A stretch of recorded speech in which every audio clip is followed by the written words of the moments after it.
नमस्कार दोस्तों, स्वागत है हमारे चैनल राधे श्याम में। आज की वीडियो में हम आपको श्री जगन्नाथ व्रत कथा सुनाएंगे, जो चैत्र मास के सोमवार को पूजा की जाती है। तो चलिए व्रत कथा शुरू करते हैं। प्राचीन काल में सुदामा नामक एक अत्यंत गरीब ब्राह्मण था। अत्यंत दुखी होने पर लोगों से सुना था कि श्री जगन्नाथ जी का व्रत से मनोरथ पूर्ण होते हैं। इसलिए सुदामा जी ने श्री जगन्नाथ जी का व्रत और दर्शन करने का निश्चय किया। घर में ब्राह्मणी को समझाकर थोड़े से चावल लेकर दर्शन के लिए चल दिए। श्री जगन्नाथ जी के स्थान का पता पूछते पूछते यात्रा आरंभ की। यात्रा करते कई माह बीत गए। इस बीच सुदामा जी ने अनेक दुखी लोगों से साक्षात्कार भी किया। सभी ने सुदामा जी को श्री जगन्नाथ जी के दर्शन को जाते हुए जानकर प्रार्थना की कि हे महाराज, हमारे दुखों की भी भगवान से श्री जगन्नाथ जी से प्रार्थना करना।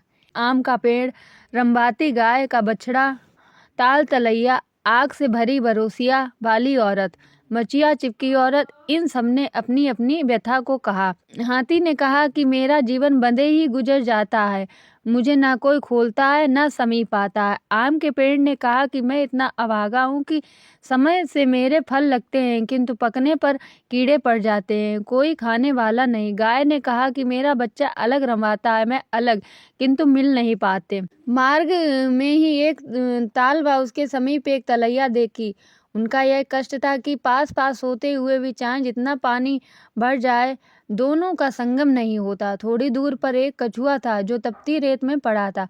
उसका कष्ट था कि वह सरोवर में नहीं रह पाता है। एक औरत मिली जिसके सिर पर जलती हुई अंगीठी थी। एक दूसरी औरत थी जिसके बैठका चिपका हुआ था। इन सभी ने श्री सुदामा जी से प्रार्थना की कि हे भगवान, मेरे कष्टों के निवारण का उपाय पूछना। श्री सुदामा जी ने सबके कष्टों का विचार करते तथा भगवान का स्मरण करते हुए यात्रा करते रहे।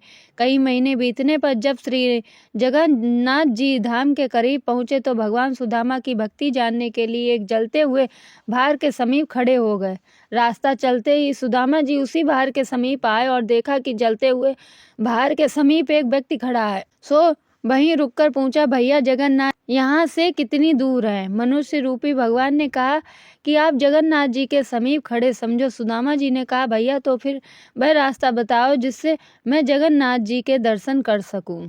भगवान ने जलते हुए भार का मुंह दिखाते हुए कहा कि इस रास्ते जाने से शीघ्र ही दर्शन होंगे। सुदामा जी ने कहा, यह तो आग से तप रहा है। मनुष्य रूपी भगवान ने कहा, संसार में सभी अनेक प्रकार के दुखों से जल रहा है, बिना ताप सहे कोई भगवान को पा नहीं सकता। क्या सुदामा मनुष्य रूपी भगवान के गुण वाक्यों को समझकर झट से धोती लंगोटा जैसी कर भक्ति भाव से विश्वास में भरे भार से घुसने के लिए तैयार होगा। जो ही सुदामा ने भार में घुसना चाहा कि भगवान रूप बदलकर हाथ पकड़ लिया तथा दर्शन देकर अपने स्थान को ले गए। भगवान ने अपने धाम में सुदामा को बड़ा आदर सत्कार किया। सुदामा जी ने भक्ति और प्रेम से मगन होकर कुछ दिन निवास किया। फिर ब्राह्मणी की याद कर एक दिन भगवान से मार्ग में मिले हुए लोगों की व्यथा को बताया तो भगवान बोले, इनमें हाथी तो पूर्व जन्म का काश्यत्य है, इसने दूसरों से लिया है, अपने से कुछ नहीं दिया, सदा दूसरों को फंसाकर मस्त होता रहा, इसलिए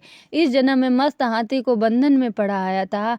उसके दोषों को बताकर उसके 5 वेत मार देना तो वह पापों से छूट जाएगा। आम का पेड़ पूर्व जन्म का कृपण ग्रहीता है। दूसरों ने अनेक प्रकार के धन सामग्री ग्रहण करता रहा किंतु स्वयं देने के समय कृपण होता रहा है, अतः खाने के समय इसके फल में कीड़े पड़ जाते, इसलिए इसके भी 5 वेत मार देना, इसका भी पाप दूर हो जाएगा। कछुआ जो पूर्व जन्म से लोगों को हरा भरा देखकर जलता रहा है, इसी स्वभाव व दोष से उसे जल नहीं प्राप्त होता, तपता ही रहता है, इसके भी 5 वेत मार जल में छोड़ देना, सुखी हो जाएगा। गाय पूर्व जन्म की टोहनी है, वह माँ की गोद से बच्चों को अलग करती रहती है, अतः इसका बच्चा अलग रंभाता रहता है, इसके भी 5 वेत मार कर गाय बछड़ा एक पास कर देना। ताल तलैया जो पूर्व जन्म की देवरानी जिठानी है, जो एक दूसरे को वापस लिया है कि दिया नहीं, अतः इसी से मिलन नहीं होता है, उमड़ घुमड़ कर रह जाते हैं, इनको भी 5 वेत मारकर चुल्लू पानी एक दूसरे में डाल देना, मेल हो जाएगा। जलती अंगीठी पर सिर रखने वाली स्त्री जिसने पूर्व जन्म में रोटी बनाई, किंतु तवा चूल्हे के सिर पर ही जलते रहने दिया, उतारा नहीं। इसके भी 5 बेत मार देना, अंगीठी अलग कर देना। मचिया वाली औरत पूर्व जन्म में बहू होकर सास ससुर जेठ आदि के सामने खाट पर चढ़ी बैठी रही, उतरी नहीं। इससे मचिया चिपकी रहती है। 5 बेत इसके भी मार देना और मचिया अलग कर देना।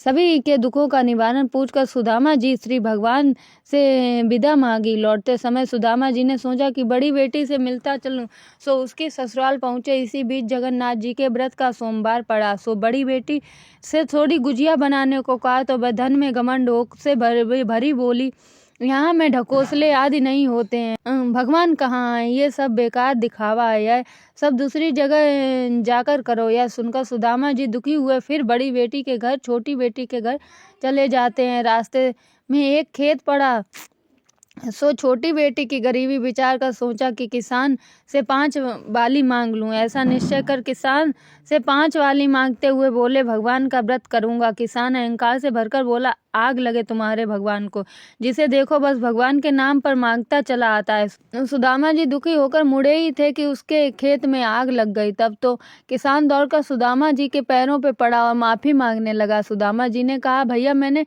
कुछ नहीं किया, तूने भगवान को आग लगाई, भगवान ने तेरे खेत में आग लगा दी। किसान ने प्रार्थना करते हुए कहा कि अब कभी ऐसी गलती नहीं करूंगा। ऐसा कहे गेहूं की बाली लाकर अर्पण की, तो जलता हुआ खेत हरा भरा हो गया। आगे चलकर एक आम का बाग पड़ा, वहां भी सुदामा जी ने पूजा के लिए 5 आम मांगे। रखवाले ने दुर्वचन कहकर इनकार कर दिया, सो बड़े जोर से आंधी चली, सारे आम नष्ट होने लगे। यह देखकर रखवाली करने वाला दौड़कर सुदामा जी के शरण गया और खुशामद करने लगा। दयालु सुदामा ने भगवान से प्रार्थना की तथा उसके फल ग्रहण किए, तो आंधी शांत हो गई।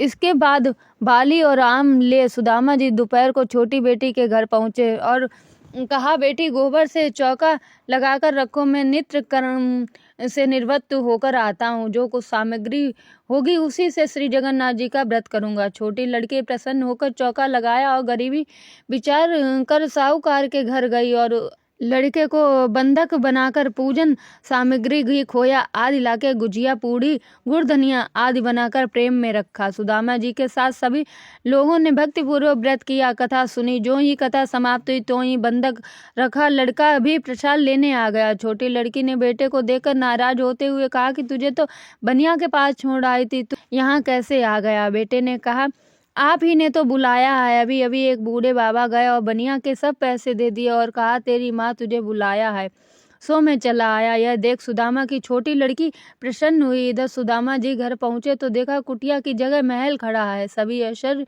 नौकर चाकर नदी आदि उपस्थित है। ब्राह्मणी जो गरीबी मुरझाई बूढ़ी सी दिखती थी, वह आज सोने के आभूषणों से लदी चमकता चेहरा लिए जवान दिख रही थी। सुदामा जी ने प्रसन्न हो मन से निश्चय किया, जगन्नाथ जी के कृपा से मुझे यह सब प्राप्त हुआ। उनके नाम से एक भंडारा होना चाहिए, जिससे दूर देश तक कोई भूखा न रहे। ऐसा सोचकर चारों ओर हर कार्य दौड़ाए, निमंत्रण भेज दिया, इष्ट मित्रों को बुलाए। श्री जगन्नाथ जी का पूजन कर भंडारा शुरू किया था कि सुदामा ने सुना कि एक औरत रोती हुई आ रही। दौड़कर सुदामा जी ने कि बड़ी बेटी रोती हुई आ रही है। सुदामा जी ने पूछा, बेटी रो क्यों रही हो। बड़ी लड़की ने, पिताजी जब से आप हमारे यहाँ से गए हो, पता नहीं किसका कोप हुआ कि सब धन नष्ट समाप्त हो गया, मैं बड़ी दुखी हूँ। सुदामा जी ने दंडाष्ट बंधाया और प्रेम से भोजन परोसा, किंतु पत्तल पर गिरते ही सभी व्यंजन रोटी कोचिया के रूप में देख आश्चर्यचकित थे। सुदामा जी ने यह देखकर दुखी को भगवान से प्रार्थना की और आकाशवाणी हुई कि तुम्हारी बेटी ने हमारे व्रत का अनादर किया तथा प्रसाद बनाने में दुखी हुई, अतः इसकी सारी संपत्ति नष्ट हुई तथा भोजन में रोटियां कोचियां रह गई हैं। सुदामा जी ने प्रार्थना की, भगवान आपके भंडारे में तो इसे भरपेट भोजन मिलना ही चाहिए। सुदामा जी के आग्रह पर भगवान ने कहा, मेरे शीत इसके पत्तल में छोड़ दो, पेट भर भोजन प्राप्त होगा, किंतु मेरा व्रत करने से ही इसके दुख दूर होंगे। लड़की ने सुना तो उसी दिन से भगवान जगन्नाथ जी का व्रत करने लगी। व्रत के प्रभाव से सुखी हुई जगन्नाथ जी का व्रत संसार में जो प्राणी करेगा वह संसार के सभी सुखों को भोग धनवान होगा। जैसा कथा में वर्णित लोगों के दिन बहुरे ऐसे ही सबके दिन बहुरेंगे। जगन्नाथ जी की कृपा से दरिद्री को धन, निपूति को संतान की प्राप्ति होती है। संसार में ऐसा कुछ नहीं जो संसार के स्वामी अर्थात जगन्नाथ न दे सके, वे सब कुछ दे सकते हैं। श्री जगन्नाथ जी का व्रत सदैव करना चाहिए। इसके करने से जन्म जन्मांतर के पाप नष्ट हो जाते हैं, परिवार सुखमय व्यतीत हो इसकी महिमा बड़ी है। बोलो श्री जगन्नाथ स्वामी जी की जय।